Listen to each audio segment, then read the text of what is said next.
I know that God was blessed by the sound of the voices of His church. One of the most significant features of Jesus' ministry was His life-changing encounters with individual human beings. Encounters that began as accidental or even deliberate rendezvous and quickly became relationships. For most people, Lent is a period of time where we change our lifestyle. We give up something that we like for what seems to be a very long time so that we can better understand what Christ gave up for us.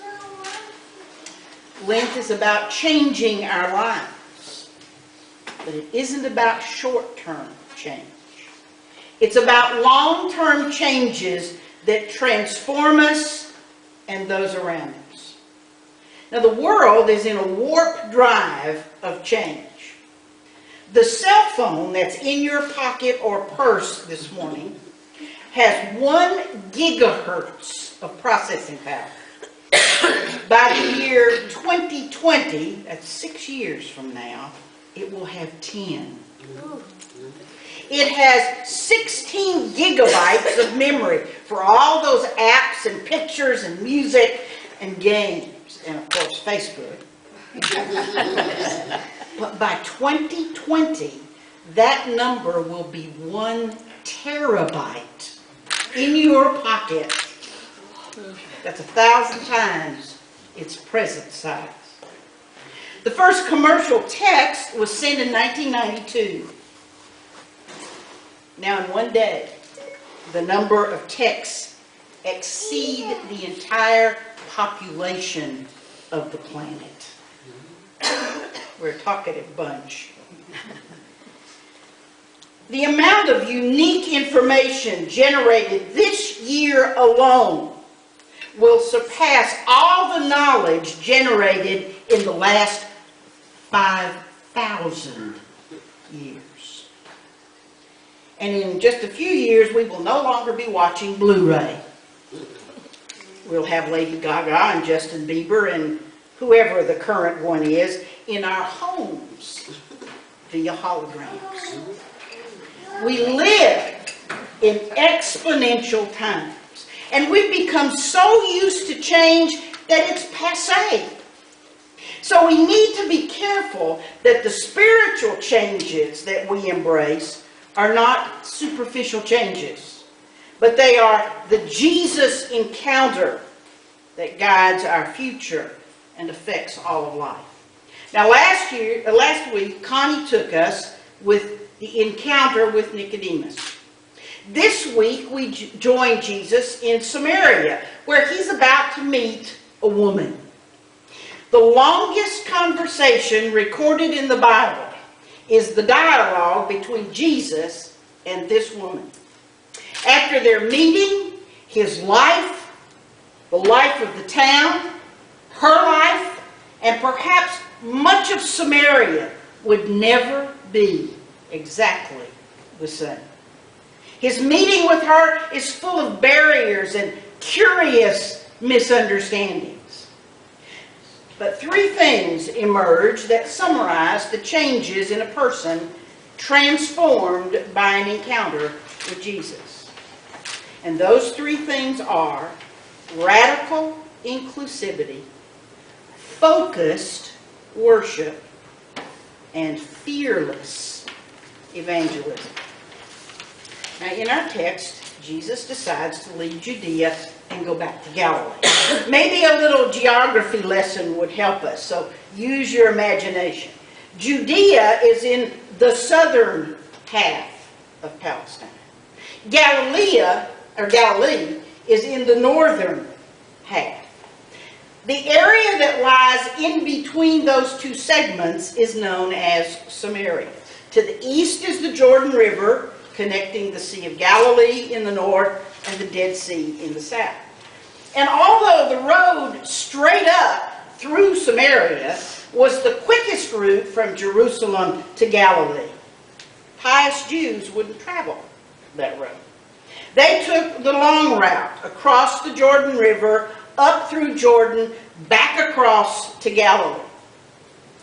Because following the fall of the northern kingdom in 722, the Israelites in Samaria intermarried with foreigners, an act that was repulsive to conservative Jews in the south.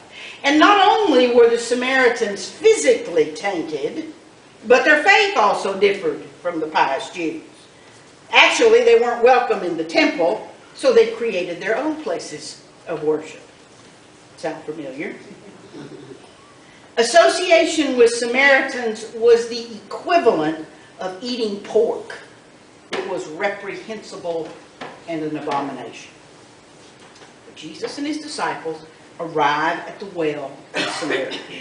The disciples go into town to buy food while Jesus sits down to rest.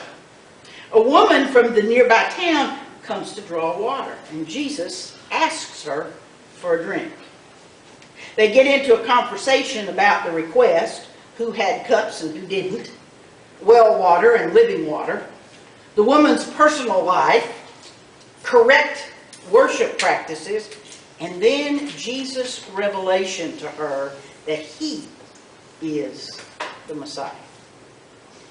You know, when we encounter Jesus, we never really know where the conversation will go. Jesus interacts with this woman in spite of her pedigree. He is radically inclusive. As a Samaritan woman, there was an ethnic barrier, a gender barrier, and a religious barrier between them. But Jesus still asked her for a drink of water. Because Jesus wasn't concerned with what the world said about her. He was concerned about her. And once the barriers of the world come down, we all stand before God exactly the same. Notice that Jesus includes her and interacts with her in spite of her past. In the midst of their conversation, Jesus jumped from the casual conversation about water to personal behavior. He told her to call her husband, and she said she couldn't do that because she had 5 husbands and wasn't married to the man she was living with. What's happening here? What's her situation? Well, I used to think I knew, but I was a lot smarter when I was younger than I am now. So I'm really not sure what's going on. Evangelists like to describe her as promiscuous. But what if her husbands had all died? Or she'd been divorced?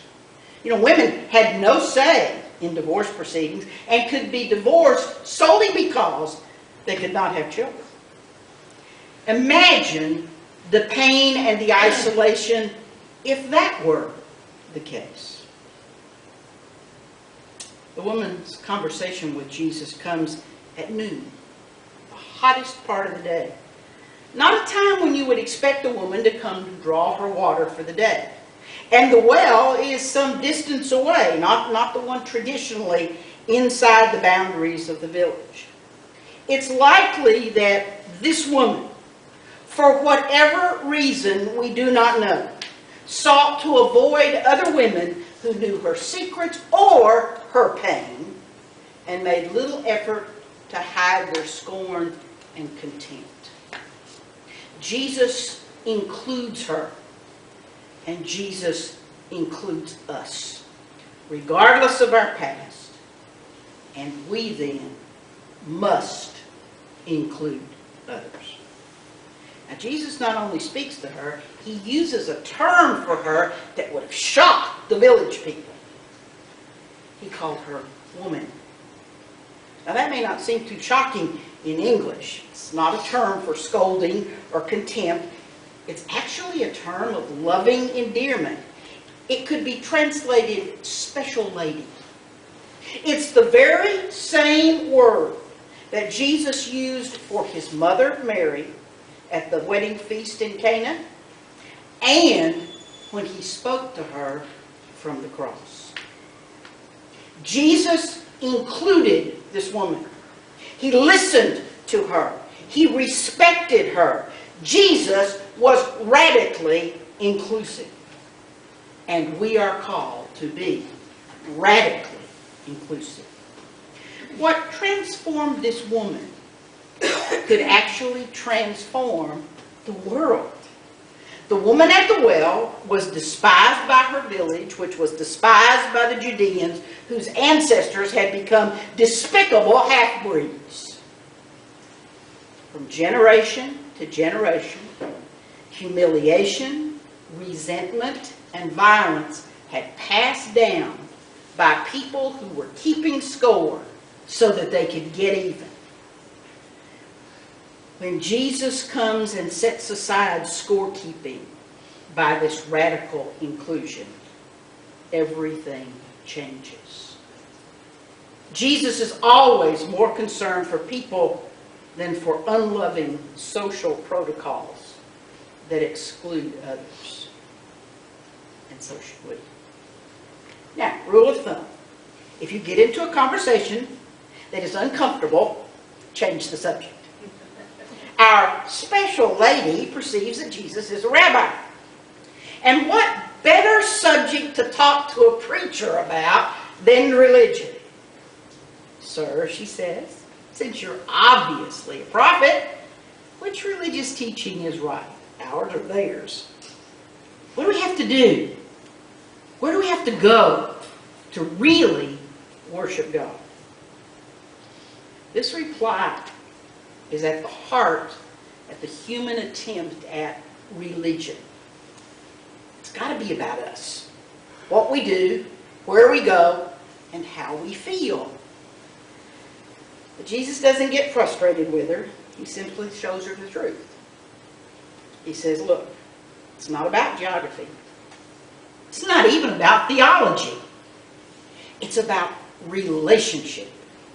A connection with God that's established when all the boundaries have been removed. You want to worship God, then worship God in spirit and in truth. What a revolutionary idea. Worship is not a matter of where we are. It is a matter of who we know and how we relate. Jesus is teaching that worship is no longer simply an event that occurs in a place. Worship is a lifestyle that continues in a person. Hear that again. Worship is a lifestyle that continues in the person. Worship is not a matter of what we do. It's not about rules or liturgy or even dogma. We use our voices to sing, our ears to hear, our eyes to see, and our hands to clap. But those things are expressions of worship, not the essence of worship. Worship is not about how we feel. Worship will affect the way we feel. But how we feel after worship is an experience of worship. It's still not the essence of worship. True worship is a matter of focus. Worship is focused submission of all of our nature to the nature of God. It's the quickening of conscience by the holiness of God. The nourishment of the mind by the truth of God. The purifying of the imagination by the beauty of God. The opening of our hearts by the love of God. And the submission of our will to the purpose of God. True worship happens when we are connected and focused on God. And our spirit reaches back and touches God's spirit. Romans 12:1, we read this a few weeks ago, sums up the essence of true worship. I love this translation. So here's what I want you to do. Take your everyday ordinary life, your sleeping, eating, going to work, and walking around life, and place it before God as a sacrificial offering. A sacrifice represents complete and total surrender. Once we put a sacrifice on the altar, we lose total control of it, and we never get it back. The heart of worship is focused surrender. When we surrender our time by coming to church on Sunday morning, or ministering to a friend who's hurting, or visiting someone who's sick in the hospital, that's worship. When we surrender our talents by taking whatever gifts and abilities that God has given us and using them in the service of others, that's worship.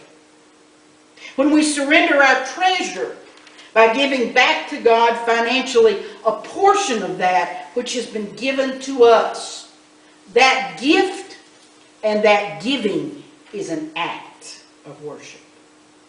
Worship is a 24/7 activity that never ends. So Jesus changed the order of the day. He ushered in radical inclusivity. He approached the Samaritan woman. He risked being understood, criticized, or even giving the appearance of evil. He reached out to someone nobody wanted. He was willing to drink from her cup. He engaged her in conversation, and as the conversation progressed, she saw the Messiah. He changed the religious wisdom of the day when he focused worship away from rules and places and feelings and to a person and a relationship. But I can't help but feel that the most important part of the entire story is right at the end of the encounter. On a hot summer day, in the shade of Jacob's well, in a rejected land, to an ostracized woman, Jesus whispered the life-changing secret when he said, "I am the Messiah." Suddenly, the significance of her life is swallowed up in the significance of that moment. She forgot the reason she came to the well. She left her water pot, ran to the city, grabbed the first person she saw, and announced her discovery. "I just talked to the man who knows everything I ever did, and he loves me anyway." When God touches our spirit, and we reach back and touch God, we become fearless evangelists. When our lives are changed by the power of God, we're compelled to share that truth with other people. Now today the words evangelism and evangelist leave kind of a bitter taste in our mouths. We envision screaming, spitting, glaring preachers condemning anyone whose faith or expression of that faith differs from theirs. Or we shudder at being backed into a corner by a pamphlet-wielding, born-again stranger.